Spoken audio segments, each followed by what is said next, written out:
আমি প্রায়ই অনেক টক শোতে শুনি যে এসেই বলে 6 মাস হানিমুন পিরিয়ড। এটা কি সরকার ঘোষিত? 100 দিনকে হানিমুন পিরিয়ড বলা হয়েছে। না না না, এটা বলছে কে? সরকার নিজে বলছে যে আমরা এই 100 দিন আমাদের হানিমুন পিরিয়ড, আমাদের এই 6 মাস হানিমুন পিরিয়ড। আমি তো শুনি নেই, সরকার বলছে। এটা আমরা ম্যান মেড, এখানে বইসে ওয়েলিং করা বলে এটাকে। ফ্রম ডে ওয়ান আমরা দেখছি ইউনূস সাহেব যখন টেক ওভার করছে, ফ্রম ডে ওয়ান বা সেকেন্ড দিন থেকে দেখছি আমরা আন্দোলন, এই দাবি সেই দাবি, নানান ডাক্তারদের আন্দোলন, টিচারদের আন্দোলন, আনসারদের আন্দোলন আমরা দেখছি। 150-200 আন্দোলন হয়েছে। বাংলাদেশে কোনো রাজনীতিবিদ একবারও তো বলে নাই, কোনো রাজনৈতিক দলের কোনো নেতা বলে নাই যে এটা করা ঠিক না, উনি তো নির্বাচিত সরকার না, উনি একটা নির্বাচন দিয়ে চলে যাবেন, আপনারা আসছেন কেন? কেউ বলেনি। এটা রাজনৈতিক সরকারও তো বলেনি। হ্যাঁ, সরকারও তো বলেনি। সরকার তো কোনো ক্ষমতাই নাই। কেন নাই? অন্তর্বর্তীকালীন সরকারও তো বলেনি যে আমরা নির্বাচন দেওয়ার জন্য আসছি, আমরা এইসব দাবি দাওয়া মানতে পারবো না। অন্তর্বর্তীকালীন সরকার বলবে না তো, সে তো সেজন্য আসে নাই। আগে বুঝতে হবে আপনার অন্তর্বর্তীকালীন সরকারটা। আবারও বলছি, আমি ইউনূস সাহেবের সাফাই গাইতে আসি নাই, আমি সিনারিও বলছি। ভালো করে মনে রাখেন, পৃথিবীর কেউ যদি চ্যালেঞ্জ করতে পারে টকশো করব না। অন্তর্বর্তীকালীন সরকার এক জিনিস, তত্ত্বাবধায়ক সরকার এক জিনিস। অন্তর্বর্তীকালীন এবং সরকার এবং তত্ত্বাবধায়ক সরকার কোনোটাই আমার সংবিধানে নাই, আজকে পর্যন্ত নাই, এই মুহূর্ত পর্যন্ত নাই। যেটা সংবিধানে নাই তাহলে সেটা কোন সরকার? সংবিধানের বাইরের সরকার। এখন আসলে অন্তর্বর্তী সরকার বলতে কি বোঝায়?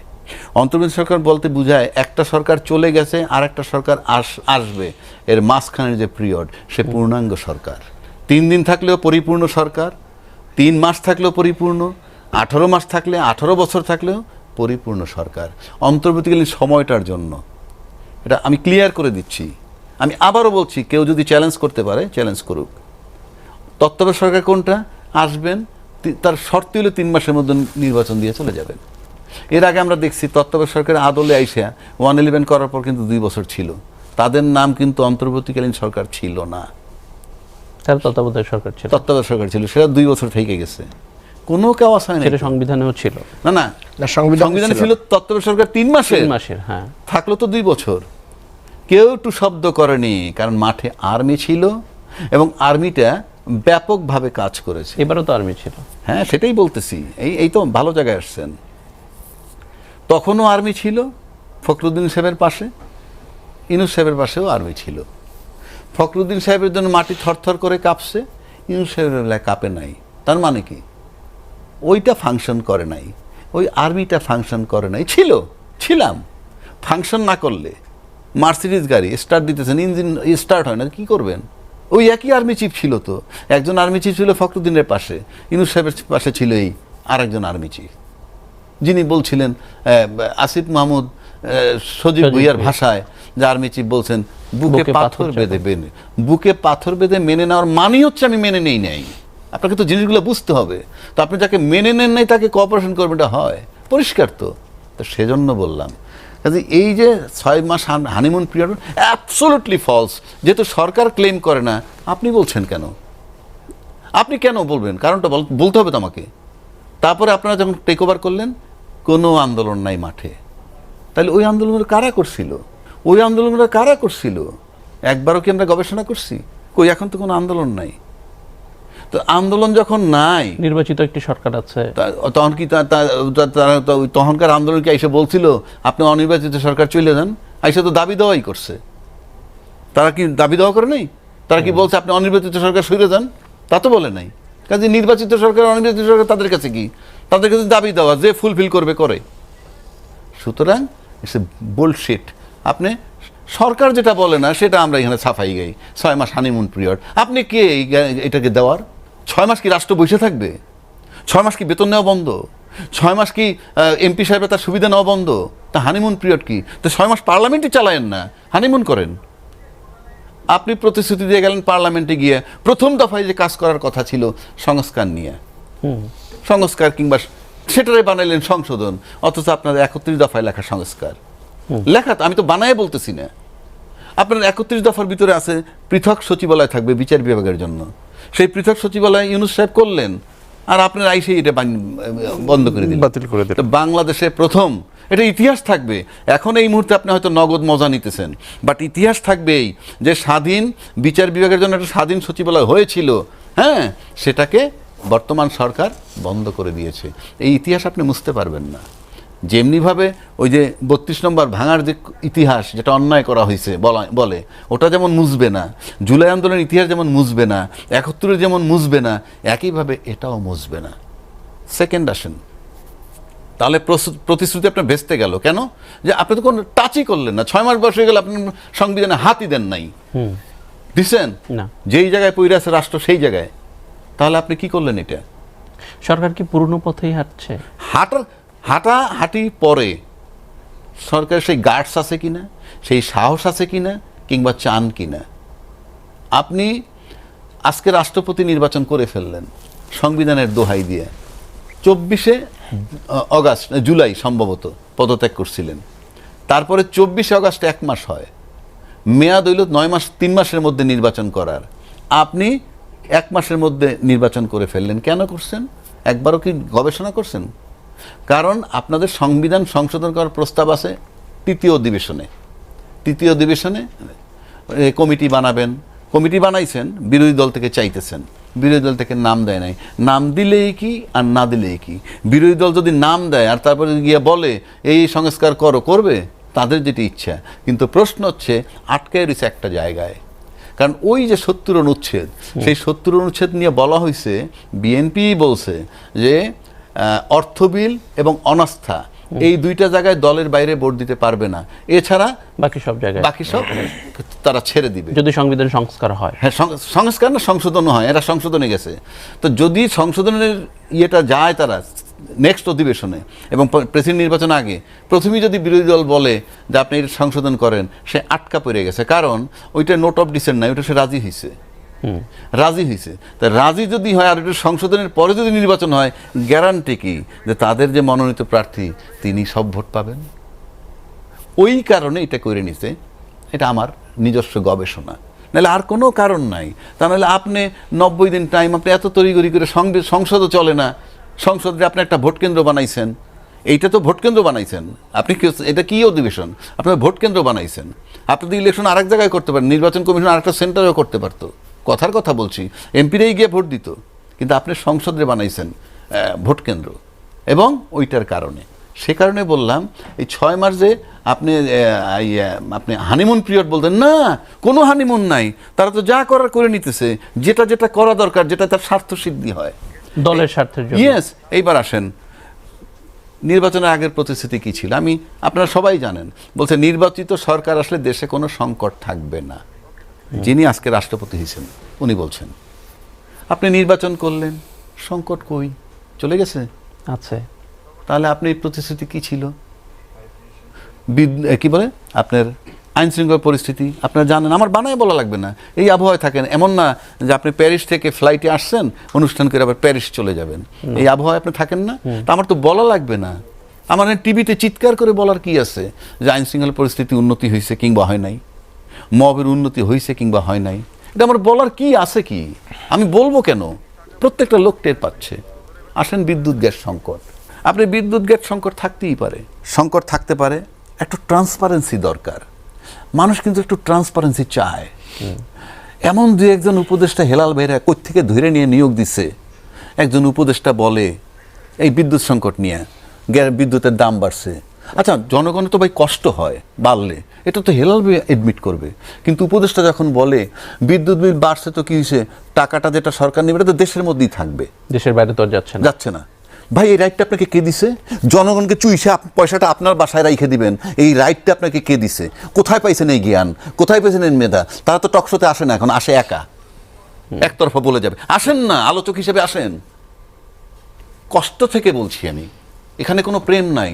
আপনি আমার টাকা নিয়ে আপনি দেশে রাখবেন, হ্যাঁ? তো আপনাকে এই অধিকারটা কে দিছে? জনগণের চুইছে নিয়ে আপনি টাকাটা রেখে দিবেন? জনগণের সাথে রাখেন। ক্যাপাসিটি চার্জ দিতে হয়, যে বিদ্যুতের কালেকশন তার 40%।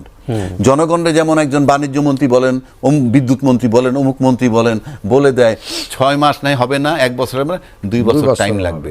এই যে কথাটা আপনি বলতেছেন 2 বছর টাইম লাগবে, ফাইন, মানলাম। আপনি আমারে গ্যাস দিতে পারবেন না, বিল নিবেন।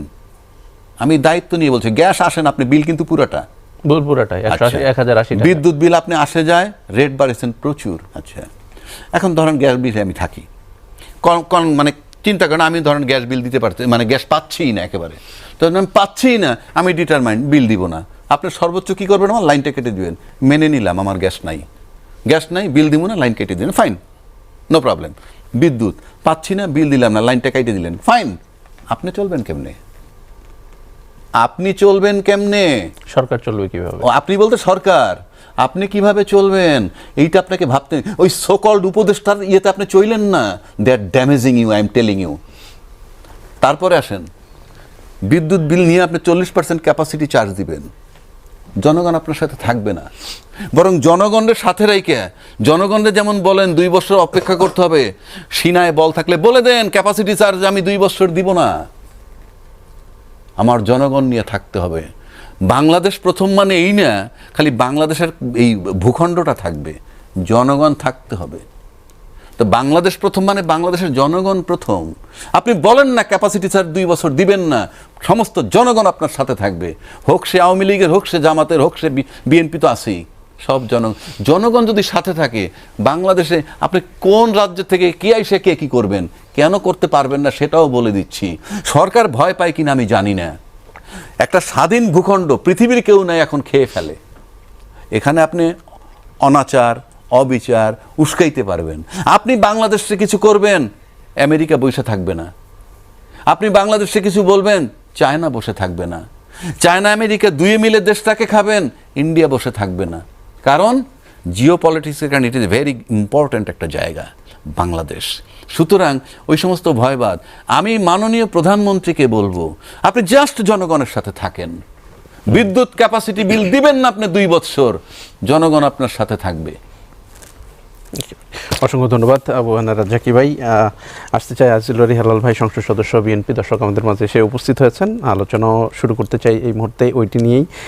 আবু হানা রাজ্জাকী ভাই একটি কথা বলছিলেন যে যিনি আজকে রাষ্ট্রপতি নির্বাচিত হলেন, বাংলাদেশের 23তম রাষ্ট্রপতি নির্বাচিত হলেন, আমরা ইতিমধ্যে শুভেচ্ছা জানিয়েছি, আমিও তাকে শুভেচ্ছা জানাচ্ছি। এবং হেলাল ভাইয়ের মাধ্যমে দেখা হইলে রাষ্ট্রপতি বলবেন, কারণ আমার সাথে রাষ্ট্রপতির 2-1বার দেখা হয়েছে নানান জায়গায়, একটু বলবেন যে আবু হানা রাজ্জাকী সমালোচনা করে, কিন্তু আপনার মতো একজন ব্যক্তিত্ব সম্পন্ন মানুষে উনি শুভেচ্ছা জানাইছে আপনার মাধ্যমে। রাষ্ট্রপতি যখন রাজনীতিবিদ, শুধু বিএনপির রাজনীতিবিদ ছিলেন, তখন তিনি বলেছিলেন যে নির্বাচন হলে দেশে সংকট থাকবে না। এই 6 মাস পরে এসে সে কথা বলার, রাজ্জাকী ভাই সেটি রেফার করেছে, 6 মাস পরে এসে সংকট থাকবে না, এই কথাটা বলা যাচ্ছে কিনা? সংকট তো আমি একটু যদি ক্লিয়ার করে দিই, 3টি অগ্রাধিকার ছিল সরকারের: দ্রব্যমূল্য নিয়ন্ত্রণ, আইন শৃঙ্খলা পরিস্থিতির উন্নতি এবং জ্বালানি সমস্যা, জ্বালানি সংকট নিরসন। এই 180 দিনের। যে আজকে যদি আপনি সংকট মনে করেন, আমি আপনার সাথে যদি অ্যাগ্রি করি যে আমরা এই 3টা অগ্রাধিকার দিয়েছেন খাত, একটা হলো ল অ্যান্ড অর্ডার, আর একটা হলো এনার্জি, আর একটা হলো আপনি বলছেন যে দ্রব্যমূল্য যে প্রাইস হাইক, এটা বলছেন। এখন আপনি বলেন এটা কি গত 6 মাসের সৃষ্ট, না এটা আমরা আদি থেকে একটা আমাদের সৃষ্ট? এটা একটা, কিন্তু আপনি এটা বলতেই হবে আপনাকে।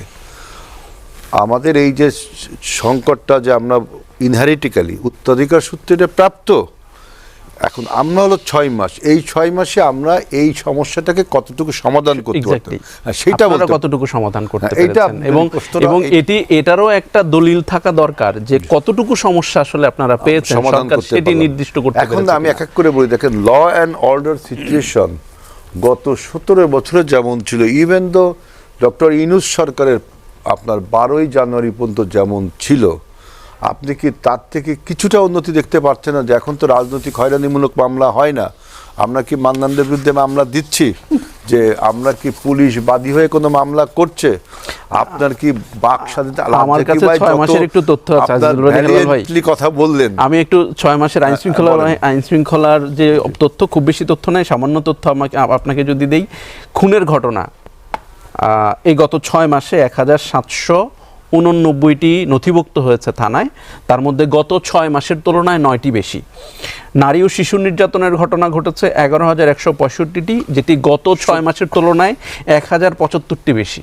আমি বলি, যেখানে আপনি এই পরিসংখ্যান দিয়ে যদি বলেন যে বাংলাদেশের মাথাপিছু আয় $26,000, বাংলাদেশের প্রত্যেকটা জনগণ কি $26,000 ইনকাম করতে পারে? না, না, এটা তো থানার না, এটা লিপিবদ্ধ আপনি নথি আমাদের থেকে একদম। পপুলেশন গ্রোথ, তারপরে সমাজের অস্থিরতা, সমাজের নতুন নতুন চ্যালেঞ্জ তৈরি হলো, যেন উই আর হেডিং টু এ আপনার নিউ সোসাইটি, তাই না? এখন আপনার এই পরিসংখ্যান দিয়ে আপনি কম বেশি করতে পারবেন। এখন যদি বলি আমাদের বিএনপির সময় খুন হয়েছে 10টা, আওয়ামী লীগের সময় খুন হয়েছে 15টা, তাহলে খুনের সংখ্যা কমছে, তার মানে আপনি 10টা খুনকেও জায়েজ করছেন, তাই না? আমি বলছি যে আমাদের যে গত 17 বছরের যে রাষ্ট্রের ক্যারেক্টারটা ছিল, যে রাষ্ট্রযন্ত্রের বিরুদ্ধে কথা বললে, এস্টাবলিশমেন্টের বিরুদ্ধে কথা বললে তাকে গ্রেফতার করা হতো, তার বিরুদ্ধে আইসিটি একটা মামলা হতো, নন বেলেবল সেকশন।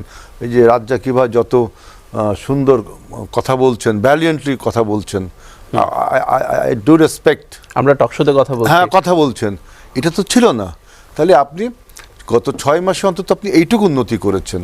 এবার আসেন আপনি বিদ্যুতের যে সমস্যাটা, এটা হলো মেইন, আমি যেটা মনে করি। দেখেন, বিদ্যুতের যে ডিভাস্টেশন এবং যে আপনার ক্রিমিনালাইজেশন এবং করাপশন যেভাবে হয়েছে, এই যে রাজ্জাকি ভাই বললেন যে ক্যাপাসিটি চার্জ দিব না, এটা সত্য কথা, দিবেন না, তাই তো ওরা বিদ্যুৎ উৎপাদন করবে না। ওরা তো বিদ্যুৎ উৎপাদন করছেও না। না না, ভাড়া ভিত্তিক যে সমস্ত বিদ্যুৎ কোম্পানি, সেখান থেকে বিদ্যুৎ উৎপাদন করছে না বলে বিদ্যুতের ঘাটতি হচ্ছে। আপনার কিন্তু ক্যাপাসিটি চার্জ দিবেন না, আপনি চুক্তি করেছেন সেই কোম্পানির সাথে, আদানির সাথে আপনার চুক্তি করছেন না যে আপনি ক্যাপাসিটি চার্জ দিবেন, ক্যাপাসিটি দিচ্ছেন না, বিদ্যুৎ দিবে না, প্রবলেমে পড়বে কি সরকার? না না, বিদ্যুৎ এখন বিদ্যুতের মেন সমস্যাটা কি? শুধু কি ক্যাপাসিটি চার্জ না, বিদ্যুতের যে সিস্টেম তৈরি করেছে শেখ হাসিনা, আপনার বিদ্যুতের যত কোম্পানি আমাদের দেখবেন, প্রয়োজনের থেকেও বেশি কোম্পানি আমাদের দেশে বিদ্যুৎ উৎপাদন, যথেষ্ট কোম্পানি রয়েছে। এখানে একটু আমি যদি যুক্ত করি, মান্নান ভাই একটা জিনিস জ্বালানি, বলেছে যে আমি যেটা বলি শোনেন, বিদ্যুৎ উৎপাদনের যে মেন জ্বালানি আমাদের দেশে গ্যাস, এবং যেটা এলএনজি আকারে আমরা ইম্পোর্ট করি। 80% উপর আমরা জ্বালানি হলো গ্যাস, আর হলো তেল আছে, তেল, কয়লা, এইসব মেইনলি গ্যাস, আর পানি বিদ্যুৎ আছে আমাদের, কিন্তু মেইনলি কিন্তু 80% গ্যাস। এই গ্যাসটা আমাদের আভ্যন্তরীণ যে উৎপাদন গ্যাসের, এখন নতুন নতুন কূপ এক্সপ্লোর শেখ হাসিনার আমল থেকেই হচ্ছে না। আমরা 6 সালের পর থেকে আমরা 6 মাসে নতুন একটা গ্যাস ক্ষেত্র এক্সপ্লোর করা, কোন কোম্পানিকে দিবেন, দেশি একটা কোম্পানি আছে বাপেক্স, তাকে আপনি ফাংশন করবেন, তাকে স্ট্রেনথেন করবেন, নাকি আন্তর্জাতিক টেন্ডার দিয়ে বাইরের কোম্পানি আনবেন। আর এখন আপনি অন স্পট যখন এলএনজি কিনতে চাচ্ছেন, তখন বর্তমানে বিশ্ব বাস্তবতা দেখেন, ইরান যুদ্ধ, আমেরিকার যুদ্ধ কি, এটা আমাদের সামনে একটা পরম বাস্তবতা এসে দাঁড়িয়েছে। আমরা যেই পথ দিয়ে তেলটা, আমাদের এলএনজি বা তেলটা আনি, হরমুজ প্রণালী, সেটা টোটালি যুদ্ধ বিধ্বস্ত। এখানে ইরান কখন কার গায়ে যে বোম মারছে, স্কাট ক্ষেপণাস্ত্র, কোনো জাহাজই আসতে চাচ্ছে না। এরপরে দেখেন যে আমরা স্পট মার্কেট থেকে এখন তাও বেশি দামে এলএনজি কিনতে হবে রাষ্ট্রের জনগণের প্রয়োজনে। সেই এলএনজিটা আমি এখন আনলোড পর্যন্ত করতে পারতেছেন না। কারণ কি, আমি বলি একটু দেখেন, দুইটা আমাদের আনলোডের যে স্টেশন আছে, অক্সিলেটর কোম্পানি আর সামিট পাওয়ার। অক্সিলেটর কোম্পানির ওটা আপনার পুড়ে গেছে, সেটা তদন্ত হচ্ছে কীভাবে পড়লো, কিন্তু সেটা রিপেয়ার কাজ শুরু হয়েছে, 10 ভাগ মনে হয় কাজ হওয়ার পরে আবার দেখলাম আবার সমস্যা। এই যে আমেরিকার যে কোম্পানিটা অক্সিলারেটর, আর সামিট পাওয়ারের যেটা আনলোড করি, হ্যাঁ সামিট পাওয়ারের যেটা করি, সেটা আপনার ওইখানে এত তরঙ্গ বিক্ষুব্ধ সমুদ্র যে জাহাজ ভিড়তেই পারছে না। ভেরি আনফর্চুনেট, এটা খুবই দুঃখজনক ঘটনা। এখন আমরা এই গ্যাস আমদানি করা, নতুন গ্যাস এক্সপ্লোর করা, তারপরে রিনিউয়েবল এনার্জিতে যাওয়া, এই জন্য আমরা একটা দেখেন 6 মাসে এখন দেখেন অনেকটা কমে আসছে, যেহেতু আমরা অনেকটা জ্বালানি আনলোড করতে পেরেছি, এখন দেখবেন অনেকটা কমে আসছে। আমরা যেটা বলেছিলাম খুব শীঘ্রই কমে আসবে, এখন কিন্তু অনেকটা কমে আসছে। আমরা একটা জ্বালানি নীতি, বিদ্যুৎ নীতি আমরা একটা প্রণয়ন করব এই 27 তারিখে আমাদের সংসদ, এবং আমাদের প্রধানমন্ত্রী কিন্তু বলেছেন যে আমরা যে পরিকল্পনা নিয়ে আগাচ্ছি বিদ্যুৎ, কারণ বিদ্যুৎ আমরা একটা ভঙ্গুর বিদ্যুৎ ব্যবস্থা তো পেয়েছি, এখন এটাকে উন্নত করার জন্য যে পলিসি আমরা দিয়েছি, এই পলিসির থেকে ভালো কোনো পলিসি যদি আমাদের বিরোধী দল দিতে পারে, তাহলে সেটাই গ্রহণ করাবে। মানে এখানে দেখ কতটা ডেমোক্রেটিক গভর্নমেন্ট, কতটা আন্তরিক, যে অন্তত বিদ্যুৎ পরিস্থিতিকে ভালো করবার জন্য। আপনি বলতে পারেন আমরা 6 মাসে কতটুকু উন্নতি করলাম, 6 মাসে অন্তত এইটুকু করেছি, আমরা এই যে ক্যাপাসিটি চার্জ যে দেওয়া হচ্ছে এইগুলোর ব্যাপারে তদন্ত হচ্ছে, কিভাবে এই বিদ্যুৎ কোম্পানিগুলো হাসিনা করলো। তারপরে আপনার নিজস্ব গ্যাস এক্সপ্লোর করবার জন্য, আভ্যন্তরীণ গ্যাস এক্সপ্লোর করে বিদ্যুৎ খাতে দেওয়ার জন্য, এবং যাতে ইন্ডাস্ট্রির যে বিদ্যুৎ সেটা অন্তত গ্যাস দিয়ে তৈরি করতে পারি। এখনো তো টেন্ডার দেওয়া হয়নি গ্যাস অনুসন্ধানের জন্য, অন্তর্বর্তীকালীন সরকার দুবার দিয়েছে। শোনেন, গ্যাস আপনি টেন্ডার দেওয়া মানে আন্তর্জাতিক কোম্পানিগুলোকে ইনভাইট করছেন, আপনি কি দেশীয় কোম্পানিটাকে ফাংশনাবেল বা স্ট্যান্ডার্ড করবেন কিনা? করতে তো হবেই, এগুলো তো আলোচনার ব্যাপার। আপনি তো রাতারাতি কিছু করতে পারছেন না। 6 মাসে আমরা অন্তত বিদ্যুৎ খাতে যে হরিলুট, যে করাপশন, সেটা তো করিনি। ফাংশনাবেল যথেষ্ট হয়নি, বিদ্যুতের সমস্যা হচ্ছে, কিন্তু এখন কিন্তু বিদ্যুতের সমস্যা চলে গেছে। আমরা একটা ক্রিস্টাল, একটা ক্লিয়ার পলিসি জনগণের সামনে যে আমাদের সংসদটা হবে, এই সংসদ তুলব। বিরোধী দল যদি কিছু দেয় সেটাও আমরা, যদি আমাদের থেকে ভালো হয়, গ্রহণ করব। কিন্তু আপনি এটা বলতে পারেন যে বিদ্যুতে আমাদের চোরা বাজারি, মানে করাপশন, বা ওই যে আপনার বিভিন্ন মাফিয়াদেরকে হাতে এটা ছেড়ে দেওয়া হচ্ছে না। এবার আসেন দ্রব্যমূল্যের ঊর্ধ্বগতি।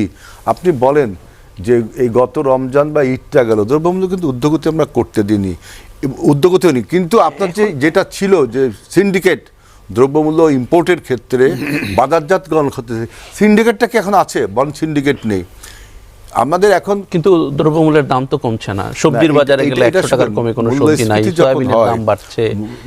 টাকার যখন মূল্যমান কমে যায়, অনেক সময় অনেক কিছু মূল্যমান কমে যায়, মানুষের ইনকাম তো আমাদের মানুষের ইনকাম বাড়ানোর জন্য আমরা যেটা বলছি যে 1 কোটি এমপ্লয়মেন্ট জেনারেশন করতে হবে। তার জন্য আমরা বিভিন্ন সরকারি অফিসেগুলো এখন আপনার চাকরির আহ্বান করা হচ্ছে। আমাদের যে খাল খনন প্রক্রিয়া, সেখানে কিছু এমপ্লয়মেন্ট জেনারেশন হচ্ছে। আমাদের স্বাস্থ্য খাতের জন্য আমরা স্বাস্থ্যকর্মী নিয়োগ দিচ্ছি। আপনাকে কিন্তু এই 6 মাসে আমি এত সমস্যার সমাধান, এত সমস্যা নিয়ে আমরা ক্ষমতায় এসেছি, সব সমস্যার আরও সময় দিতে হবে আপনাকে সমাধান করতে। তবে গত 6 মাসে আমরা একটা চেষ্টা করেছি যে মানুষকে অন্তত ভালো রাখবার জন্য সোশ্যাল সেফটি নেট বাড়িয়েছি, আপনার মানুষের দারিদ্রতা বিমোচনের জন্য। সবচেয়ে বড় কথা, সরকারের একটা অ্যাকাউন্টেবিলিটি হয়েছে। এই যে আপনি বলছেন আমাদেরকে, আমরা তো আপনার বিরুদ্ধে মামলা দিচ্ছি না, আপনাকে গ্রেপ্তারও করছি না, আপনার আক্রমণও করছি। আপনি একটা যুক্তি দিচ্ছেন, আমি সেই যুক্তিটা জনগণ জাজ করবে এবং সরকার দেখে একটা সিদ্ধান্ত দেবে, যেটা তারেক রহমান বলছেন যে আমাদের থেকে ভালো কোনো পলিসি বিরোধীরা দিলে আমরা সেটি গ্রহণ করব। অসংখ্য ধন্যবাদ। একটা প্রশ্ন করে যেতে চাই আব্দুল মান্নানের কাছে, যেটি মান্নান ভাই যেটি বলেছেন যে 103টা বিদ্যুৎ কেন্দ্র আছে এখন বেসরকারি, বেশি আমি বললাম না, প্রয়োজনের চেয়ে বেশি আছে, প্রয়োজনের চেয়ে বেশি আছে, জানানি নেই তো। কিন্তু তারপরে আবার 12টি অতিরিক্ত বিএনপিকে দেওয়ার জন্য, মান্নান ভাই আপনি তখনও আসেননি, নতুন করে বিদ্যুৎ কেন্দ্র প্ল্যান করছে সরকার। না, এটা হলো যে আপনার এটি কেন হচ্ছে? এটা হলো যে আপনার ওই যে আনলোড করার জন্য যে দুটো পুড়ে গেছে না, আমরা কয়েকটা ওই যে বিদ্যুৎ কেন্দ্র, বিদ্যুৎ কেন্দ্রের ব্যাপারে বলা হচ্ছে যে নতুন 12টি। মান্নান ভাই বললেন এটি কেন নতুন 12টি? 1 কোটি, হ্যাঁ, নতুন 12টি বিদ্যুৎ কেন্দ্র বেসরকারি, যেটি এর আগে যেগুলোতে ক্যাপাসিটি চার্জ দেওয়া হচ্ছে, গ্রুপকে দেওয়া হয়েছে এর আগে। সরকার দিছে কারো কাউকে দিছে? এখনো দেই না, এটা প্রক্রিয়া করতেছে। ওর অনুমান নির্ভর একটা কথা, অনুমান নির্ভর না যে মান্নান এইখানে যায় একটা অপরাধ করবে আমার মনে হচ্ছে। দ্বিতীয়ত যে জায়গাটি আপনি আসার আগে আমাদের এখানে আলোচনা হচ্ছিল যে সংস্কারের 133টি অধ্যাদেশ ছিল, সেই 33টি অধ্যাদেশের সংস্কারের জায়গাটি এখনো পরিষ্কার না, গুরুত্বপূর্ণ সংস্কারগুলো হয়নি। তৃতীয়ত আপনার কাছ থেকে অনেকগুলো প্রশ্ন যদিও আমি রেখে যাচ্ছি, যে 1 কোটি কর্মসংস্থানের কথা বলেছেন আপনারা, 18 মাসে 6 মাস চলে গেল, কতটুকু সফল হয়েছে সেই জায়গাটি। এবার আসবো ডক্টর আব্দুল মান্নান আপনার কাছে। সরাসরি আজিজুল বারী হেলাল ভাই সহজ করেই বললেন যে আমাদেরকে সময় দিতে হবে। বিরোধী দল হিসেবে আসলে আপনারা সময় দিতে কতটা প্রস্তুত আছেন, বা আদতেও সময় দিলে কি মনে করছেন? দেখেন, সময় জনগণ দিবে কিনা তার জন্য আমার কর্মতৎপরতা, আমার পলিসি বলে দিবে যে হ্যাঁ ঠিক আছে, ভুল হয়েছে কিন্তু পলিসি ঠিক আছে, তাহলে জনগণ আমাকে সময় দিবে। কিন্তু আমার যদি পলিসি কি হয়, রং হয়, তাহলে জনগণ বুঝবে যে না, এই ফর্মুলা দিয়ে, এই প্রিন্সিপাল দিয়ে, এই পলিসি দিয়ে আমাদের উত্তরণ ঘটবে না, তাহলে জনগণ কিন্তু সময় দিতে চাইবে না। বারবার আমরা কিন্তু ওই যে নামাজে ইমাম যখন কি করে, মানে ভুল করে, তখন মুসল্লিরা কিন্তু লোকমা দেয়। তো লুকমা এক পর্যায়ে যদি ইমাম সাহেব না নিতে চায়, তখন কিন্তু শরিয়াতের নিয়ম হচ্ছে পিছন থেকে জামার কলার ধরে ওনাকে পিছনে দিয়ে যোগ্য একজনকে ওখানে ইমামতিতে দেয়া। তো এটা শরীয়তের নিয়ম। কি তাই নাকি? হ্যাঁ অবশ্যই, আমি দায়িত্ব নিয়েই বলছি, কারণ উনি যদি ভুল করতেই থাকেন তাহলে তো কারোরই নামাজ হবে না। তো কমপক্ষে ওনাকে কি করতে হবে, এখান থেকে রিমুভ করতে হবে। এটা দেখবে হ্যাঁ, বুঝবে না কি করে? ভুল আপনি তো বললে ইমাম ভুল, এটা না, বুঝবো কি করে? এটা যারা ইমামের পিছনে দাঁড়ায় তাদের ইমামের সমপরিমাণ, ইমাম মনে করেন তাদের শেষে আমিন বলবো। সমপরিমাণ যোগ্যতা মান্নান, থাকতে ইমাম হয়। যদি শেষে আমিন বলে, হ্যাঁ। আমি তো আমিন বলি না, আমি তার না, ইমাম অনেক সময় আমিন বলে, আমি অনেক বলছি সময় বলে আমার না। পয়েন্টটা কি, তখন আমার কি ওটা কি পয়েন্টটা ভুল? হচ্ছে যে ভুলটার কারণে সবারই নামাজ কি হতে পারে, নষ্ট হতে পারে, সেই জাতীয় ভুল। সেই ভুলটা আইডেন্টিফাই করবে সেই কে? ভুলটা শরীয়তে আছে, এটা স্পষ্ট। না, এটা শরীয়তে তো মানে আছে। এটা না যে আপনি ভাই, যদি ফরজ তরক শরীয়তে তো করেন, আছে। আপনি যদি ফরজ ভুল নামাজ করেন, শেষে আমিন বলতে হবে, জোরে না বলতে না হবে, না আস্তে বলতে হবে, এগুলোর রাফেদাইন কারণে করতে নামাজ হবে, অনেক না, সময় না, করতে হবে না। এগুলো হচ্ছে তখন তো নফল। গ্যাঞ্জাম বেজে যায়। শোনেন, এগুলো কেউ যদি নাও বলে, আমিন যদি নাও পড়ে, তাতে তার নামাজ না, এই যে- নষ্ট এই হবে যে না। ঘাট কিন্তু ধরে টেনে নিয়ে আসতে আপনি- হবে, হ্যাঁ, এইটা কেন পলিটিক্যাল নয়, ভাষা হতে পারে না। এটাই পারে। হচ্ছে আপনি এবার অন্যায় করে ধর্মীয় কোনো যাবেন। ভাষা হইতে পারে একটা না। সরকার যদি একের পর এক ভাই। অন্যায় করে যায় এবং জনগণের অধিকার ক্ষুণ্ণ করে যায়, তাহলে ফ্যাসিস্টকে আমরা কি করেছি? শেখ হাসিনা তো মাত্র কয়দিন নির্বাচিত ছিল, যেভাবেই নির্বাচিত হোক, কিন্তু তাকে তো আমরা সবাই মিলে নামিয়ে দিয়েছি। তো এটাই তো সে লোক কত মানে বছর লাগছে? কত হ্যাঁ, বছর 17 বছর লাগুক, কিন্তু 17 বছর কেন লেগেছে? সেখানে আমরা যারা বিরোধী দলে ছিলাম আমাদের কতখানিক দায় আছে, বড় বিরোধী দলের কতখানিক দায় আছে, সেই মূল্যায়ন পরে আমরা ওইটা আলোচনা করলে আমাদের বড়। আমি বলতে চাই, ভাই বলছেন যে আমরা যদি কোনো মানে প্রস্তাব দিই তাহলে ওনারা মানবেন। জামাত ইসলামী যদি কোনো প্রস্তাব আমাদের থেকে ভালো হয়। হ্যাঁ ভালো হয়, আমরা বলছি ন্যাশনাল ভালোটা বুঝবে কে? ইমার্জেন্সি এনার্জি সেল গঠন করেন, তাদের অ্যাসেম্বলি কল করেন, আলাদাভাবে ডায়ালগ করেন, বিশেষজ্ঞ মতামত নিয়ে আপনারা কাজ করেন। আমরা বলছি যে রূপপুর যে পারমাণবিক বিদ্যুৎ কেন্দ্রটি এটা তৈরি করা হচ্ছে জনগণের জন্য, সেটারও বা কতটুকু ডেভেলপমেন্ট আছে, তার ফ্যাসিলিটি আমরা কতদিনে নিতে পারবো, এই বিষয়গুলো আমাদেরকে পর্যালোচনার দরকার আছে। এরপরে হচ্ছে জরুরি দরপত্র মূল্যায়নের জন্য স্থায়ী মূল্যায়ন ব্যবস্থা তৈরি করার কথা বলা হয়েছে। আরেকটা হচ্ছে যে অগ্রাধিকার প্রকল্পগুলোর জন্য একক তদারকি ব্যবস্থা না করে এখানে মনিটরিং সেল তৈরি করে সরকারি বিরোধী এবং এক্সপার্টদেরকে সম্পৃক্ত করে দেয়া, তাহলে এটা দ্রুত হবে। এখন যদি মনে করেন ক্ষুধার্ত 17 বছরের নেতাকর্মীদের যদি একটা পুনর্বাসন কেন্দ্র হয় এই সরকার, এবং তাদের যদি একটা ক্ষুধা নিবারণের একটা ওসিলা হয়, তাহলে তো এটা হবে না। যার কারণে তারা কি করছেন, 6 মাস দেরি করেন নাই। দেখেন, আমি বলছি 6 মাস দেরি করতে পারেন না। আপনি হানিমুন পিরিয়ডেই কি করলেন? আপনি বিচার বিভাগের সচিবালয়কে ধ্বংস করে দিলেন। আপনি হানিমুন পিরিয়ডেই আপনি কি করলেন? সমস্ত জায়গায় প্রশাসক বসাই দিলেন। আপনি হানিমুন পিরিয়ডে বিভিন্ন কর্পোরেশন এবং সরকারি প্রতিষ্ঠানগুলোতে সচিবালয় যেটা বললো, আচ্ছা বলবেন, আমি শেষ করে দিচ্ছি, এরপরে বলুক। তাহলে এই যে বিভিন্ন সরকারি প্রতিষ্ঠানে বিএনপির দলীয় লোক যারা দলীয় ফর্মে কাজ করেছেন তাদেরকে বসিয়ে দিলেন। এই জায়গা তো আপনি 6 মাস বিবেচনা করলেন না। আপনি তো এই জায়গায় যদি বলতেন যে ঠিক আছে আমরা এই জায়গায় দলীয় লোক দিব কি দিব না, আরো 6 মাস কি করি, এটা আমাদের হানিমুন। কিন্তু না, এই কারণে তো আজকে যে বিদ্যুৎ মন্ত্রী তিনি যখন প্রতিমন্ত্রী ছিলেন তার আমলেই খাম্বা ছিল কিন্তু বিদ্যুৎ ছিল না। আজকে সেরকম একজন লোককে আপনি পূর্ণ মাত্রায় দিয়ে দিলেন, তো উনি তো দেখেন না আপনার সফলতা কোথায়? আজকে যে সংকট তৈরি হয়েছে উনি বলছেন না, উনি যে সংকট তৈরি করেছেন এই সংকট উনি বলছেন 2 বছরেও সমাধান সম্ভব না, আমরা ধ্বংসস্তূপের নিচে দাঁড়িয়ে আছি। তো জনগণকে আপনি কি স্বপ্ন দেখাবেন? আই হ্যাভ এ প্ল্যান বলে কি প্ল্যান আছে সেই প্ল্যান উপস্থাপন করেন। বিদ্যুৎ সেক্টরে আপনার প্ল্যান কি? জনগণ তো তা জানে না। আপনারা ঘরে ঘরে মানে চাকরি দিবেন, মানে 1 কোটির উপরে কর্মসংস্থান হলে তো ঘরে ঘরেই পৌঁছে যায়, 1 কোটি পরিবার বা তার বেশি পরিবার আছে। কিন্তু এই জায়গা থেকে আমরা বলতে চাই যে জনগণের কিন্তু নাবিশ্বাস হচ্ছে। আজকে প্রধানমন্ত্রী যখন সফরে যাচ্ছেন, একজন নারী একটা বিদ্যুৎ বিল নিয়ে প্রধানমন্ত্রীর গাড়ির সামনে কিন্তু চলে এসেছে। এটা আমরা দেখেছি না, গণতান্ত্রিক। আজকে ভাই আবার আমাদেরকে মনে করাই দেয়, আমাদেরকে টক শোতে কথা বলতে দিচ্ছে আমরা কতটা উদার গণতান্ত্রিক। তার মানে ভাইরাও চিন্তা করতেছেন এখন ভবিষ্যতে কি আমাদেরকে ফ্যাসিস্টের মতন সব মুখ টুক বন্ধ করে দিয়ে বাকশাল কায়েম করা লাগবে কিনা ক্ষমতায় টিকে থাকার জন্য। ওইটা বাংলাদেশে আর চলবে না। বাংলাদেশের মানুষ এখন নতুন ধারার রাজনীতি চাই, কিন্তু বিএনপি এখন পুরাতন ধারার রাজনীতি চাচ্ছে। এই পুরাতন ধারা থেকে বিএনপি বের না হতে পারলে মূল জায়গা হবে না। আপনি কুয়ার ভিতরে পড়েছে হচ্ছে একটা পচা ইঁদুর, এই ইঁদুরে পানি নষ্ট করে ফেলছে, ইঁদুর উঠায়ে পানিটা ফুললি পরিষ্কার করে নতুন পানি দিতে হবে। কিন্তু ওই ইঁদুর রেখে যদি আপনি যতক্ষণ পর্যন্ত ওখানে হাজার হাজার বালতি পানি ঢালেন, এখানে ওই জমজমের কূপের পানি নিয়ে এসেও যদি এর ভিতরে দেন, এটা পরিষ্কার হবে না। আজকে যদি যে সংস্কারের জন্য এদেশের জনগণ রক্ত দিয়েছে, ছাত্র জনতা রক্ত দিয়েছে, যে সংস্কারের জন্য আমরা ঐক্যমত্য হয়েছি, সেই মৌলিক সংস্কারে আপনি হাত দিচ্ছেন না, আপনি নিজের প্রতিশ্রুতি 31 দফার প্রতিশ্রুতি রক্ষা করছেন না, তাহলে বাংলাদেশের জনগণকে দিবেন কি? সেটা দেওয়ার তো আপনার কিছু নেই। কাজেই আমরা এখনো পর্যন্ত বিরোধী দলকে বলছি যে আপনারা পুরাতন পাটে না হটে জনগণকে যে প্রতিশ্রুতি আপনারাই দিয়েছেন, সেই জায়গাকে জনগণের ডিজায়ারের সেই রাজনীতিটা করুন, তাহলে জনগণ কমপক্ষে একটা স্বচ্ছতা পাবে। আমার দাম বেড়ে গেলেও সমস্যা নেই, কিন্তু আমি যদি বুঝি এই দামটা না বাড়ানো ছাড়া কোনো উপায় ছিল না, এই কনফার্মেশনটা জনগণকে জানতে হবে। এটা যদি হয় তাহলে দাম বাড়লেও সমস্যা নেই। এটা আমরা একটু জানবো। জনগণ যদি মনে করে যে এখান থেকে বিএনপি চুরি করতেছে, তাহলে জনগণ দাম বাড়ালে মানবে না। কিন্তু জনগণ যদি বোঝে না উপায় নাই, বিদ্যুতের কোথাও কি আমরা একটু বিরতি থেকে সরকারের অনুমান করতেছে। অনিন্দ ইসলাম অমিত প্রতিমন্ত্রী জ্বালানি, উনি বলেছেন যে আমরা টাকার অভাবে কি করতে পারছি না।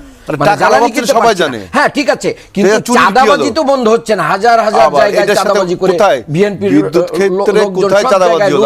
দখলে ব্যস্ত হয়েছে।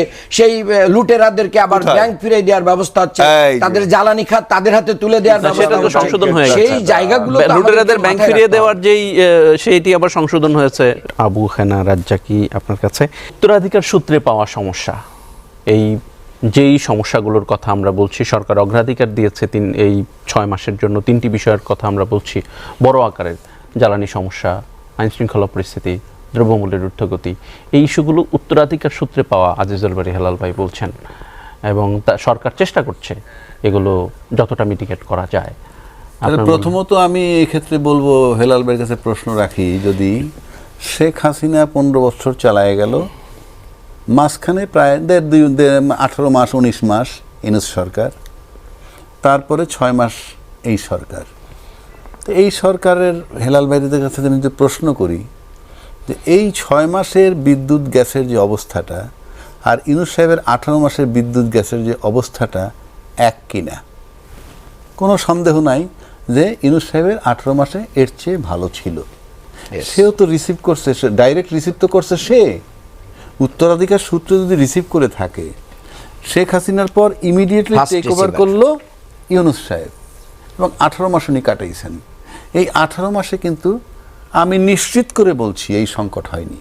তখন তো ইরান যুদ্ধ ছিল না, সেটা আরেক চ্যাপ্টার। হ্যাঁ, ওইটা তো আনতে হবে। না ঠিক আছে, আমি আপনার সাথে দ্বিমত করছি। কিন্তু জ্বালানি মন্ত্রী যে 2 বছরের সংকটের কথা বলছেন, যে 2 বছর লাগবে সমাধান করতে, সেটা তো ইরান যুদ্ধের সাথে সম্পৃক্ত না। না ঠিক আছে হেলাল ভাই, আমি আপনার সাথে আমি একমত। আপনার সাথে আমদানিতে কোনো সমস্যা না, তখন রেমিটেন্সও আমাদের রিজার্ভও ছিল। ওই তো রিজার্ভ ছিল, আনতে পারছে না। আপনার সাথে এখন আপনি আনতেই পারছেন না। এটাও ইউনূস সরকারের সফলতা যে রেমিটেন্স। না আমি ইউনূস সরকারের সফলতায় যাচ্ছি না, আমি হেলাল ভাইয়ের সাথে একমত। তো তখন যুদ্ধটা ছিল না, তাহলে যুদ্ধের অজুহাত দেন, যুদ্ধের অজুহাত দিতে না। ওই পদ্মা সেটা লজিক্যালি বলতে হবে। বিদ্যুৎটা আসে, মানে তেলটা তারপরে আসে ওই পথ দিয়ে, তারপরে আসে পথটা বন্ধ। এই সার্বিক পরিস্থিতি আপনার পলিটিক্যাল লিডার, কালকে যদি আমারে দায়িত্ব দেয় দেশটা চালানোর, আমার জন্য হয়তো অভিজ্ঞতা নাই, আমি পলিটিক্যাল লিডার না। আপনারা তো 16 বছর দেশ চালাইছেন, যেটা আন্দোলন করেন, যাই করেন, মাইর খান, গুতা খান, ক্ষমতায় ছিলেন, দেশের কোথায় কী সব আপনাদের নখদর্পণে। কি আসলে কি করবে? নির্বাচনের আগে কি আপনারা আদৌ বলছিলেন? আপনাদের নির্বাচনের আগেই তো যুদ্ধ শুরু হয়েছে, তখন বলছিলেন যে আমরা টেক ওভার করলে কিন্তু এই পরিস্থিতিতে তেল, গ্যাস, বিদ্যুতের সমস্যা হয়ে থেমে গেছিল। না, এটা তো বলেন না কেউ এরকম। মানে আমি বলছি, একটা যুদ্ধ হবে, কেউ বলছি যে শুনেন, শুরু হয়ে গেল। এক্সকিউজ খোঁজাটা কিন্তু স্কেপ করা না। আমরা বলছি যে কেন আপনি বিদ্যুৎ মানে গ্যাসটা, বিদ্যুতের মূল জ্বালানি গ্যাস, যেমন ধরেন বা তেল, ওইটা আনতে পারছি না, যেমন ধরেন তারপরও আনছি। কতগুলা কাজে কিন্তু কোনো ত্রুটি হচ্ছে না, কাকে কোথায় নিয়োগ দিবেন বসাবেন কোনো ত্রুটি হচ্ছে না। তো আপনি যদি না বলতেছি সরকার গঠন না করেন, সরকার চালাবেন কি? না তো গঠন করতে ঠিক আছে, কিন্তু আমি বলছি কোথাও কিছু প্রশাসনে গঠন করতে হবে না, কোথাও লোক পরিবর্তন করা, লোক বদল করা। যেমন আপনি ধরেন, আপনি যদি বিশেষজ্ঞরে বাদ দিয়ে অন্য লোকেরে বসান, যেমন বাংলাদেশ ব্যাংকের গভর্নর কারে বসাইছেন, গভর্নর আপনার পছন্দ মতো বসাইতেই পারেন অবশ্যই। কিন্তু প্রিভিয়াস যিনি ছিলেন তার চেয়ে তো যোগ্য আমাদের কিনা। আলোচনা এইটা আসতে হবে যে না রে ভাই, ওনার চেয়ে ভালো বসাইছে। তো কেউ এই বর্তমান আলোচনাটা যিনি করতে পারে তিনি না। কি ওনার চেয়ে ভালো কি মন্দ এই বিচারটা করলে আমাদের দৃষ্টিতে না, না, সেটাই বলছি। বর্তমান যিনি উনি ভালো, আমি সেটাই আমাদের জন্য ভালো, সরকারের জন্য ভালো। হ্যাঁ।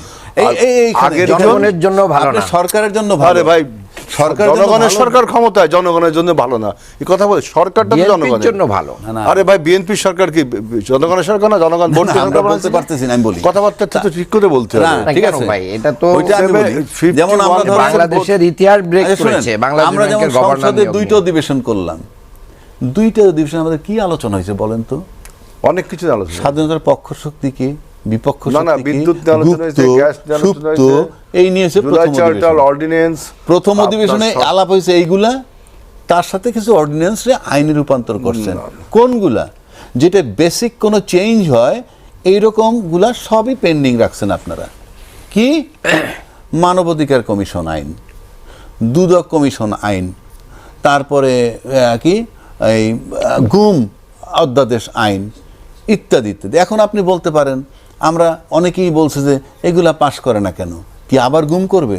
না, শেখ হাসিনার যে ক্যাপাসিটি ছিল গুম করার, সেই ক্যাপাসিটিও নাই। পাস হয়েছে তো এখন। না, না, সেই ক্যাপাসিটিও নাই। আবার তখন বলছিল কি জানেন, এগুলো খুব পোক্ত করে আনবেন, যেখানে 2/3 মেজরিটি আপনার আছে, আপনার তো কোনো টেনশন নাই।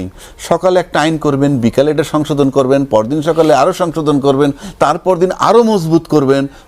জনগণ তো দেখতে অ্যাটলিস্ট যে না, গুম অধ্যাদেশটাকে আইনে রূপান্তর করেন। ভাই, আমরা তো স্যাটিসফ্যাকশন পাইতাম, আপনি করলেন না কেন? বিষয়টা ওইখানে। আপনি ওইটা গোপন মন্ত্রিসভায় পাস হয়েছে আপনাদের বক্তব্যের কারণে। না, না, ঠিক আমরা আছে। পাস করেছি, এখন আমরা বিল আকারে কিন্তু আনছি। যারা না, গুম করবে কিন্তু তারাই আপনি- তদন্ত করবে। ওই যে না, না, যারা গুম করবে আপনারা তারাই কি তদন্ত ইনারা না, করবে। সেটা superficial secondary। জানে। আমি বলছি সেটা Total secondary। জিনিসটা সম্মান দিয়ে ওনাদের এবং সংসদ এটা- দেখেও এটা না, হইলো কি, শুনেন। সংসদের ওই বক্তৃতাগুলো পড়েও না, সংসদে কি কি হলো আমি এই জায়গাটা কথা বলছি। আমি- আপনারা আমি- কিন্তু আমি যেমন আপনি বন্ধের হাতে দেখা হেলাল ভাই কথা যেমন বলছেন। বিদ্যুৎ নিয়ে বলছে, আমি যেটা জানছি পত্রিকা সূত্রে, বিরোধী দলের এনসিপির তারা একটা প্রস্তাব দিছে 30 দিন মেয়াদি, 6 মাস মেয়াদি, মানে মানে একেবারে ইমিডিয়েট, Emergency। তারপরে ইমার্জেন্সি, তারপরে short term, mid term, long term, this already ভালো তো। এবং সেটা প্রধানমন্ত্রী পর্যন্ত পৌঁছাইছে কিনা সেটাও তারা আক্ষেপ করছে। আচ্ছা, যদি তাই হয়, আক্ষেপ করলে পৌঁছাইছে কিনা সেটা তো সংসদ খুললে বোঝা যাবে। না, না, ওইটাই বলতেছি। আপনি আগে যেমন না, না, না, বলছিলেন যে 12টা কোম্পানি না, দিয়ে দিয়েছে। হেলাল ভাই, আমার কথা ওইখানে ওইটা না। চাঁদাবাজি হবে। আমার কথা হলো যে সংসদ বিদ্যুৎ বসবে, ক্ষেত্রে কোথাও তারপরে যে আমরা 1 টাকা চাঁদাবাজি হয়েছে কেউ দেখাতে পারবে? না, না, আমি চাঁদাবাজিতে আসতেছি না। ওই যে বললেন আপনি স্যার। বলতেছেন যে না, এই যে প্রস্তাবগুলা, সেইটা সংসদ আসলে আমরা জানবো, এটা তো অ্যাকশন দরকার।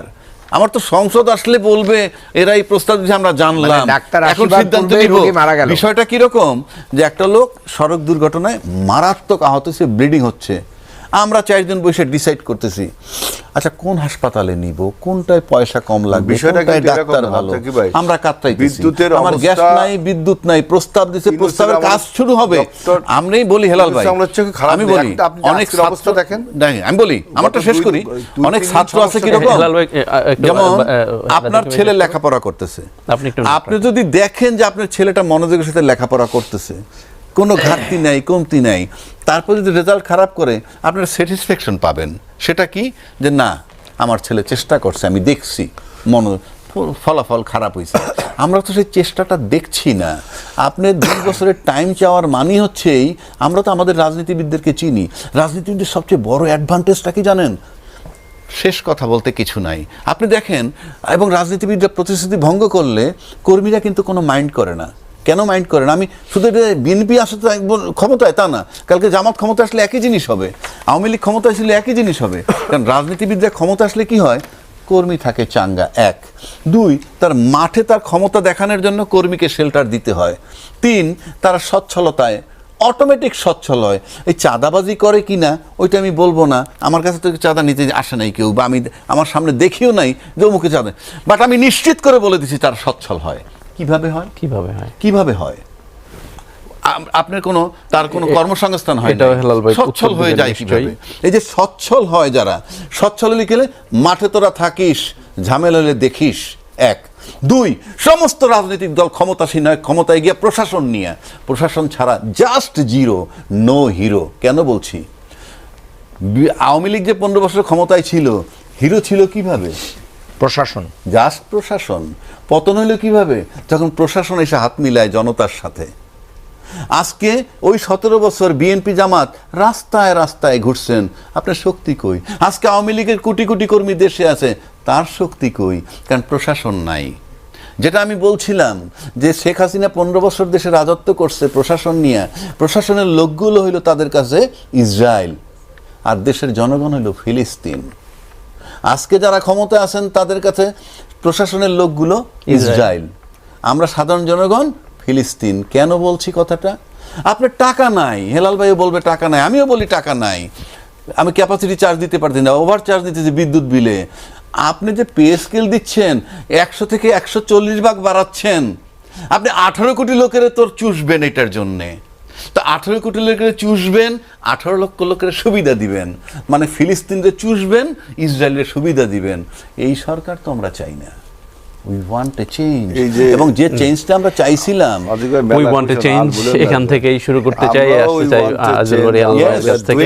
চেঞ্জ এবং রাজ জাকির ভাইকেও তার দৃষ্টিভঙ্গি চেঞ্জ করতে হবে। আচ্ছা, পলিটিক্যাল ফিলোসফি এবং জেনারেল যে সমাজ, social philosophy is not the same. Politics is too serious matter, it is to be left to the politicians. এটা একটা বড় বিখ্যাত কথা। আপনি যেটা বলছেন যে সাধারণ মানুষ হলো ফিলিস্তিন আর ইস্টাবলিশমেন্ট হলো ইসরায়েল, প্রশাসন, এই কথাটা হলো পপুলিস্ট কথা, নট এ গুড সেন্টেন্স, এটা পপুলিস্ট কথা। 18 কোটি জনগণ হলো ফিলিস্তিন আর ইস্টাবলিশমেন্ট ছাড়া, দ্যাট মিনস সরকার ছাড়া, রাষ্ট্র ব্যবস্থা ছাড়া কি জনগণকে পাইলটিং করবে কে?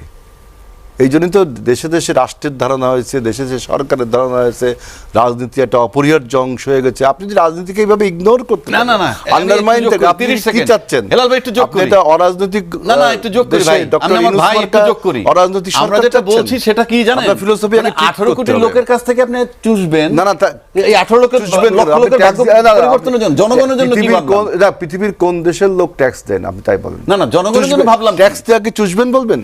না, জনগণের জন্য ভাবলাম। জনগণের, তুমি ভাই যেটা এটা তোমার বিপক্ষে বলছো, তুমি বোঝোনি। না, না, বলো। এই জন্য জামাতকে পলিটিক্যাল হইতে হবে না, তুমি যেটা বলছো পলিটিক্সকে আন্ডারমাইন করছে। দেখেন, ট্যাক্স নেওয়াকে আপনি ট্যাক্স দিবে, সরকার ট্যাক্স তো দিবে, আমি বলি সরকারকে ট্যাক্স দিবে, সরকার সেই ট্যাক্স জনকল্যাণে কাজ করবে, তাই তো? এখন ট্যাক্স দেওয়াকে চুষবেন বলবেন, তাহলে কেমন হলো? কারণ কি বলি, আপনি একবারে 100 থেকে 140% অন্যদিকে সময়টা তো 10 বছর। হ্যাঁ, তো জনগণের জন্য কি? 10 বছর সময়, জনগণের জন্য 10 বছর কি? যাবত তাদের প্রাইভেট সেক্টরে চাকরি করে, যে কোনো সরকার কি দিনমজুরের কি হবে? এই জনগণের সরকার কি জনবান্ধব সরকার না হলে সেই সরকার দিনমজুরের দেশেরই তো সরকার। প্রাইভেট সেক্টরে চাকরি করে, আপনার কি হবে? আপনি সরকারকে, ভাই একজন পান বিক্রেতারও যে পরিমাণ ট্যাক্স দিতে হবে, সে কিভাবে? এই ভাই তুমি না বুঝে কথা, এই শুনেন, যেহেতু বাড়াচ্ছে, আপনি শুনেন, সেটাই তো বলতেছি আমি, না বাড়াইলে আর আপনি যে আর এই যে 100 থেকে 140% বাড়াই নেবেন, আপনি টাকাটা কোত্থেকে পাবেন? অনলি জনগণ। ভাই আপনি তো ইকোনমিস্ট না, আপনি কিন্তু আইনজ্ঞ, ইকোনমিস্ট না, ইভেন আপনি পলিটিক্যাল ইকোনমিস্ট না। আপনি একটা জেনারেল ধারণা দিচ্ছেন, দিতেই পারেন, যারা এই বিষয়টা বিশেষজ্ঞ তারা এটা বিবেচনা করবে, এটাও ঠিক। পলিটিক্যাল ন্যারেটিভ বা পলিটিক্যাল প্রোগ্রাম ছাড়া রাষ্ট্র চলতে ফাংশনেবল হয় না পৃথিবীর কোনো দেশে। সেটা নিয়ে তো আমাদের দ্বিমত নাই। এখন আপনি আসেন এইখানে, আমি এত আলোচনার ক্যানভাসটা এত অ্যাব্রো হয়ে গেছে যে কোন জায়গা হচ্ছে to be or to say or not to say, কি বলবো আর কি বলবো না। আমি প্রথমে অর্ডিন্যান্স আর জুলাই চার্টার, এটা খুবই গুরুত্বপূর্ণ, এটা পলিটিক্যাল কোশ্চেন। এটা আমি এখানে জামাত ইসলামের ধাপ্পাবাজিরা আমার জনগণের কাছে উপস্থিত করতে চাই। দেখেন জামাত ইসলামের ধাপ্পাবাজিটা, টোটাল ধাপ্পাবাজিটা, আমি আগের যে কথাগুলো বলেছি যে চলে জুলাই চার্টারের ব্যাপারে we are too much committed. তার উদাহরণ হলো যে আপনি সাইন করতে চাননি, আপনি ডেপুটি স্পিকার নেননি, আপনি 5% আপনি নমিনেশন দেননি। এইটা আমাদের অনেক পুরনো কথা। এখন নতুন যে কথাটা বলবো সেটা বলি যে জুলাই চার্টারে আপনার আগে আমাদের একটা অর্ডিন্যান্স ছিল, 133টা অর্ডিন্যান্স, হ্যাঁ, 133টা অর্ডিন্যান্সেরকে আমরা বিল আকারে আনবো এবং আইন আকারে আইন হবে, সংসদে পাস বিল করবে। আনলে ওটা আইনে পরিণত হয়। হয়েছে 98টা তো হয়েছে। 97 বুঝছেন, 97 20টা আমরা বলছি যে কারা বলছি, আমরা বলছি কারা, একটা সংসদীয় কমিটি। এটা কিন্তু খুবই গুরুত্বপূর্ণ বিষয়। সংসদীয় committee comprising by Jamaat and BNP. Jamaat means 11 দল, কিন্তু জামাত যে ভাগের 4টি পেয়েছে তারা এককভাবে গ্রাস করেছে, এটা এনসিপিকে দেয়নি। এনসিপির ভাইদের এটা বুঝতে হবে। একটা সংসদীয় কমিটি করেছি, সেই কমিটি করে আমরা 98টা না 97টা অর্ডিন্যান্স তুলছি, 20টা লুফোলস। যেই 20টা লুফোলস থাকলে এটা আইন আকারে তুললে ভবিষ্যৎ সমস্যা হবে। এটা সংসদীয় কমিটি ঐক্যমত, সংসদের রিচুয়াল কি, সংসদীয় কমিটি যেভাবে বিলটা তোলে, যারা সংসদে যান তারা সেই বিলটা ওইভাবে জামাতের সদস্যরা কি সেটা তো হ্যাঁ অবশ্যই একমত। তাহলে আপনি তুলবেন কি করে? এবার শোনেন, সেইখানে বলা হচ্ছে, যেমন আপনি একটা পপুলার ইস্যু এখানে বারবার বলা হয় আপনার যে না না আপনার সংবিধান সংসদ সচিবালয় না, বিচার বিভাগের সচিবালয়, পৃথক সচিবালয়, সেই সচিবালয় আছে। সেই সচিবালয়তে ফ্যাসিস্টের দোসররা একদম পপুলেটেড এবং স্যাচুরেটেড। আমরা বলছি যে এই বিদ্যমান আইনে যদি আপনি এটা করেন তাহলে ওই সচিবালয়টা ফ্যাসিস্টের কারাগারে মানে পরিণত হবে। সংসদীয় কমিটি ঐক্যমত। আমরা এটা আবার নতুন করে আপনার কনসেনসাস কমিটি যে অর্ডিন্যান্সটা জারি করছে, ইউনূস সরকার যে অর্ডিন্যান্সটা জারি করছে, এটা তড়িঘড়ি করে একটা অর্ডিন্যান্স। সেই অর্ডিন্যান্সে কিছু ভুলভ্রান্তি আছে। এটাকে বিল আকারে তুললে ফ্যাসিবাদী পুনর্জাগরণ হবে। তখন তৎকালীন পত্রিকাগুলো কিন্তু লিখছিল, আপনার প্রথম আলো, ডেইলি স্টার, কালবেলা, যুগান্তর, সমকাল, সবাই লিখছিল যে সংসদ আপনার হাইকোর্টের সচিবালয়, হাইকোর্টের বিচার বিভাগের সচিবালয় স্বৈরাচার মুক্ত নয়। ওই আইনটা ওটা করা যায়নি, এখন আবার তোলা হবে। সেটা আমি বলছি, সেটা স্বৈরাচার সচিবালয়টা রেখে স্বৈরাচার যারা আছে তারা তো চিহ্নিত, তাদেরকে সরানো যেত না কি? আপনি যেভাবে বলছি না, এগুলোতে আইন করতে হয়, আইন করে করে এই নিয়োগগুলো হয়। এটা সংসদীয় কমিটি ইউনাইটেড, দ্যাটস ওয়াই এটা হয়েছে। তার মানে কি 20টা অর্ডিন্যান্স আমরা তুলিনি, এটা ঐক্যমত্যভাবেই তোলা হয়েছে সংসদে ডিবেটের ফলে, আলোচনার ফলে, সংসদীয় কমিটির আলোচনার ফলে। এইবার আসেন জুলাই চার্টারে। জুলাই চার্টারের মূল হিসাব হলো আপনার গণভোট। গণভোটে বলছে you have to implement the July charter because we did not believe each other. আমরা একে অপরকে বিশ্বাস করতাম না, বিধায় আমরা বলছি যে we are committed, we implement the July charter. Jamaat is saying so, NCP is saying so, but we never believe each other যে আফটার মানে having the power you will not implement the July charter. তখন একটা জনগণের will নেওয়ার প্রয়োজন হলো, যে জনগণের গণভোট। যে গণভোটটা আমরা বলেছিলাম যে খুবই কি দরকার ছিল, তারপরেও ঠিক আছে, কেউ যেহেতু কাউকে বিশ্বাস করছে না, গণভোটের মাধ্যমে হবে কি July charter you are bound to implement. এবং কিভাবে ইমপ্লিমেন্ট, হাউ টু ইমপ্লিমেন্ট, আপনি কিভাবে ইমপ্লিমেন্ট করবেন সেটা জুলাই যে চার্টারে আমরা সিগনেচার করেছি সেখানে একদম পরিষ্কার অর্থে লেখা আছে। 1 থেকে 23টা দফা, আপনার article, sub article, amending some articles and sub articles. 23 থেকে 86 যে দফা, এইটাকে আপনার রাষ্ট্রপতি অর্ডিন্যান্স জারি করে, আইন জারি করে, নির্বাহী আদেশে আপনার করা যাবে। এখন এটা জুলাই চার্টারে লেখা আছে। আমরা তখন বললাম, অনেক আলোচনা হয়েছে, আমরা বললাম then we will make a committee same as ordinance. আমরা একটা কমিটি করি যে কীভাবে ইমপ্লিমেন্ট করতে হবে, কারণ এগুলো সব জুলাই চার্টারে লেখা আছে, যেটা একটা সংসদের রিচুয়াল, এটা রেওয়াজ, কনভেনশন, যে আপনাকে একটা কমিটি করতে হবে। আমরা এখানে আরও উদার হলাম, যেহেতু July charter is the protoplasm, July charter is the protoplasm of our 24th movement, এটা একটা আমাদের মূল। সেইটা কমিটি করার জন্য আপনারা 7 জন, যে যত সিট পাইছি, যেমন অর্ডিন্যান্সে আমরা 11টা কমিটির মধ্যে, আমরা 11টা পদের মধ্যে আমরা 7টা নিয়েছিলাম আমাদের সিট অনুযায়ী, তারা নিয়েছিল 4টা, 11 জনের কমিটি। এইবার আমরা বলছি না 14 জনের কমিটি, আমরা 7টা, আপনারাও 7টা, যেহেতু জুলাই চার্টারটা ইম্পর্টেন্ট। ওনারা দেখে এই তো জুলাই চার্টার ইমপ্লিমেন্ট হয়ে যাচ্ছে, তাহলে জামাতের হাতে আর পলিটিক্সটা কি থাকে আপনি বোঝেন। এবার আসেন রাজনীতির বিষয়। না, আপনি রাজনীতিটা দেখেন, আপনি ওইভাবে মানে সুপারফিশিয়াল কথা বললে হবে না, তোমার বলতে দিয়ে হবে আফটার ফিনিশিং আমার বলা শেষ হোক। জামাত দেখে কি ভাই, আমি আগে খেলতাম ইসলামী কার্ড, আমি আগে বলতাম শরিয়া আইন চালু করব, এক আল্লাহ, একামতে দিন, এইগুলো কিন্তু জামাত আর নেই। এই একামতে দিন দেখবেন তাকে লোগোতে আর নেই, দিন আর তারা প্রতিষ্ঠা করবেন। আগে ছিল কিন্তু একামতে দিন। আমি বিএনপি নিয়ে নিচ্ছে নাকি? নেই তো, আর নেই তো, লোগোতে নেই। তারপরে আল্লাহ ক্যালিওগ্রাফি নেই। তারপরে শরিয়া আইন চালু করবে না, একজন হিন্দু ভদ্রলোককে নমিনেশন দেয় তো না, শরিয়া আইন ইসলাম আর থাকে না। Is according to Islam, it is not my general conception. সুতরাং ইসলামিক কার্ডটা জনগণ দ্বারা প্রত্যক্ষত হয়েছে বলে হাতে হারিকেন ধরে 75টি সিট দিয়েছে সারা দেশে, লক্ষ কোটি টাকা। এটা কিন্তু ইম্পর্টেন্ট। এখন দেখি কি আসে আমার হলো জুলাই চার্টার, এইটাকে নিয়ে আলী রিয়াজ সাহেব যেভাবে দিয়েছে যে বিএনপি তুমি নির্বাচন নিয়ে থাকো আর জামাত তুমি আসো জুলাই চার্টার নিয়ে, এই আলী রিয়াজের থিওরি সে দিয়ে জুলাই চার্টার যদি ইমপ্লিমেন্ট হয় তো জামাতের আর কই পলিটিক্স, তো মুসলিম লীগের মতো হয়ে যায়। মুসলিম লীগের যেমন সামনে এখনো যেমন আর কোনো পলিটিক্স নেই, প্রোগ্রাম ওরা তখন করতে কি দেখেন এই কমিটিতে নাম দেবে না, কোনোভাবেই নাম দেবে না। আরে ভাই